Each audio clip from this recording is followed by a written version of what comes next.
Ya, pemirsa baik yang ada di studio maupun yang ada di rumah,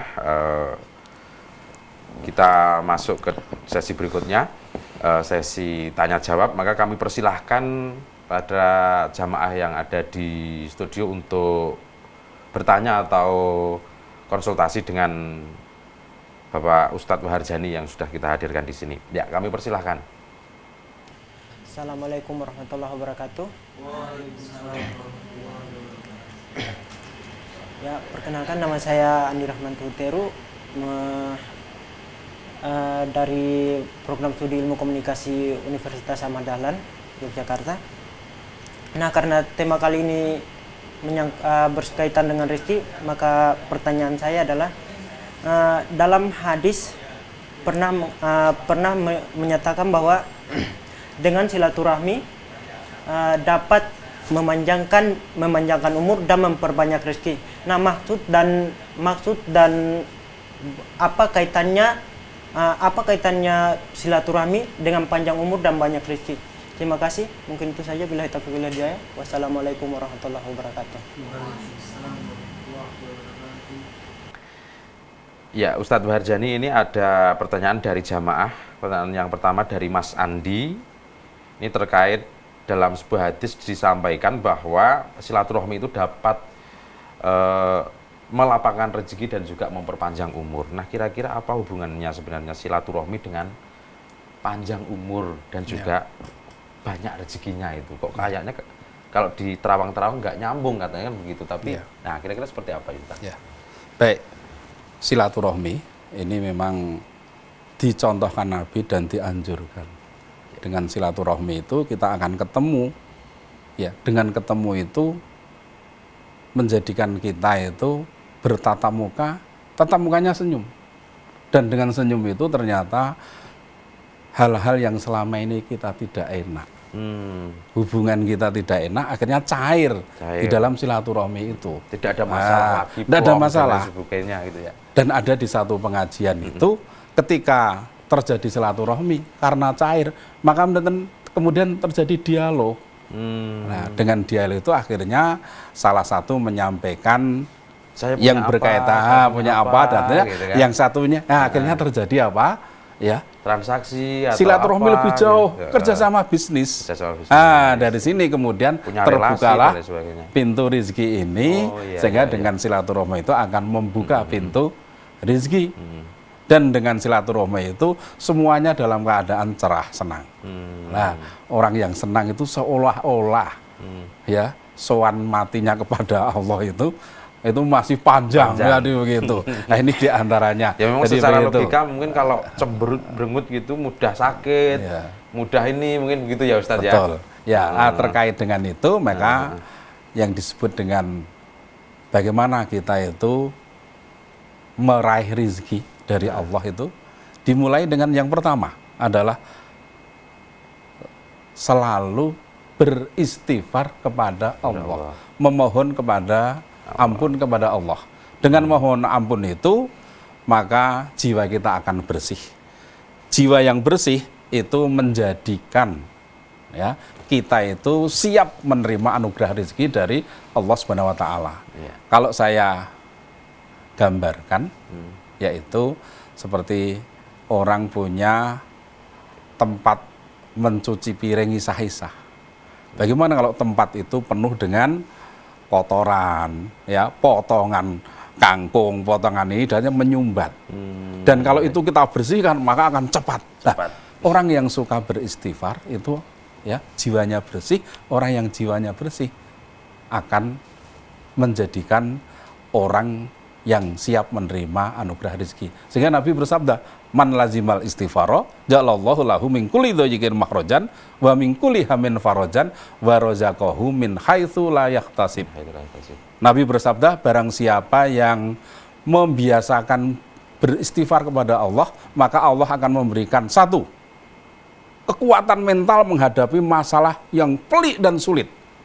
Yang kedua, akan diberi jalan keluar dari masalah yang pelik dan sulit itu, dan akan diberi rezeki yang tidak disangka-sangka datangnya. Iya. Nah, itu. Ini ada pertanyaan lagi Ustaz dari jamaah, maka kamu persilahkan. Assalamualaikum warahmatullahi wabarakatuh.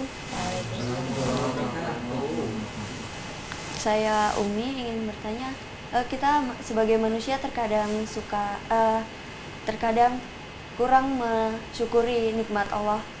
Bagaimana menanamkan rasa syukur di dalam diri kita?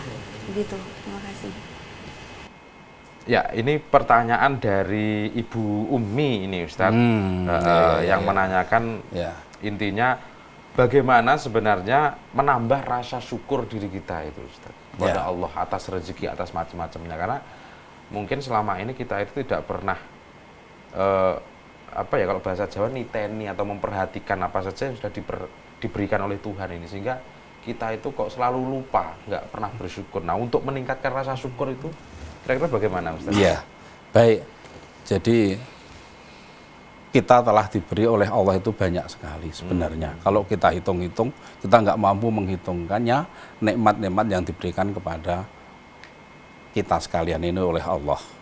Nah, maka kalau kita supaya selalu bersyukur, ya, Anda yang mahasiswa itu bisa melihat, ya, ada teman se-SD saya, se-SMA, se-SMP, ternyata tidak bisa melanjutkan. Jadi begitu. Ternyata saya bisa kuliah. Mungkin mereka bisanya hanya kuliah subuh, tapi ternyata bisa kuliah. Nah, ini diantaranya apa? Ya, jadi melihat yang lebih, melihat ya, perbandingan gitu ya, itu akan menjadi bersyukur. Nah, ini diantaranya. Ya, apa saja kita akan cepat mungkin kita merespon. jalan-jalan ke rumah sakit, Itu juga ya. Saudara, oh ternyata yang ada yang sakit iya, seperti saya ini, sehat, gitu kan. bersyukur. Jadi begitu. Gitu ya. Ini diantaranya. Kemudian kita banyak membaca hamdalah, alhamdulillah, itu sebagai tanda kita bersyukur. Ya, maka tadi kalau kita lanjutkan, apalagi yang menjadikan kita itu bersyukur karena kita diberi rezeki oleh Allah, ya, karena yang kedua kita ingin meraih rezeki itu adalah dengan cara kita itu senantiasa bertakwa kepada Allah. Takwa di sini sementara saya artikan dengan takut kepada Allah sehingga menumbuhkan sifat jujur. Ya, saya pernah di Mekah, ya, itu mendapatkan buku kecil yang judulnya adalah Ahsanul Qasas, The Best Story. Di sana ada kisah yang masyhur, yaitu ketika Umar bin Khattab jadi khalifah, maka kemudian Umar bin Khattab ba'da sholat subuh jalan-jalan melihat rakyatnya. Sampai di pojok gang ternyata ada suara ibu yang waktu itu sebagai juragan susu. Dialog dengan putrinya yang namanya Fatimah. Fatimah, susu yang akan kita jual sudah kamu campuri air belum? Fatimah kemudian mengatakan, mengapa Bu harus campuri air? Kamu sudah besar kok nggak ngerti. Dengan dicampuri air itu susu kita akan menjadi banyak dan untung kita tambah banyak. Tidak mungkin Umar bin Khattab itu akan sidak meneliti kualitas susu kita di pasar. Ya, Fatimah mengatakan, Bu, walaupun Umar bin Khattab tidak mengadakan penelitian susu kita itu murni atau tidak, tapi Tuhannya Umar bin Khattab kan tahu. Pembicaraan itu berhenti, Umar yang di luar itu kemudian apa? Menanti adanya penjara, tapi ternyata tidak ada. Seminggu kemudian khalifah itu kemudian silaturahmi ke keluarga ibu, intinya adalah mau melamar putrinya Fatimah akan dijodohkan dengan Asim putra Umar bin Khattab. Dan ternyata ibu itu dengan rela kemudian diterima lamarannya dan dinikahkan. Pernikahan antara Asim dan Fatimah itu menurunkan tokoh besar yang namanya Umar bin Abdul Aziz yang membukukan hadis dan menjadi literatur politikus Islam sedunia. Mengapa? Karena tadi adalah dengan jujur. Maka seorang ibu tadi mendapatkan besan dan menantu adalah orang yang baik, berpangkat. Bukankah itu rezeki? Iya. rizki. Nah, ini diantaranya. Iya. Itu. Ini ada pertanyaan lagi Ustadz? Ya. Ya, kami persilahkan yang mau bertanya. Assalamualaikum warahmatullahi wabarakatuh. Terima kasih atas waktu yang diberikan. Sebelumnya perkenalkan, nama saya Aris Budi Sinu Darsono dari Komisariat IMM Fakultas Dakwah UIN Sunan Kalijaga, Yogyakarta, Kabupaten Sleman. Seperti yang diutarakan Ustadz tadi cukup menarik, sesuai dengan tema pada pagi hari ini tentang rizki. Ustadz tadi menyebutkan bahwa rizki adalah salah satu bentuk nikmat yang diberikan oleh Allah Subhanahu wa Ta'ala. Dan tadi sudah menyinggung sedikit tentang jenis-jenis rizki yang bisa kita dapatkan seperti itu. Tetapi ketika dikontekskan ataupun diperspektifkan dengan Al-Quran di sini, apakah di dalam Al-Quran itu ada semacam pengelompokan terkait dengan rizki-rizki itu? Mungkin itu saja. Terima kasih. Billahi fisabilillah. Fastabiqul khairat. Wassalamualaikum warahmatullahi wabarakatuh. Ya, pertanyaan ini dari Pak Aris, Ustadz.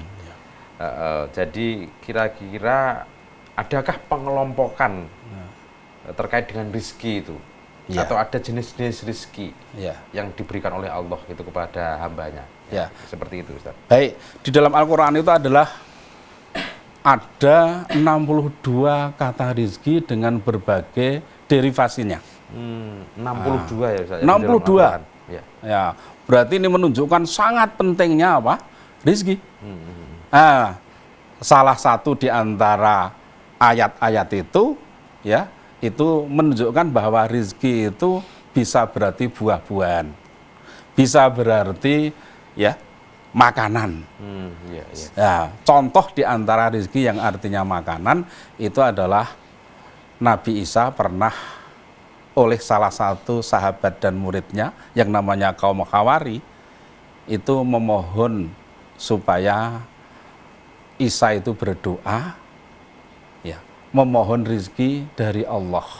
Nah, dengan rizki itu kami berdua belas itu akan senantiasa bersyukur dan senantiasa mendampingi dakwah yang dilakukan oleh Nabi Isa. Yeah. Maka Nabi Isa berdoa, Allahumma rabbana anzil alaina ma'idatan minas sama'i takunu lana aidal li awwalina wa akhirina wa ayatam minka warzuqna wa anta khairur raziqin. Iya, iya.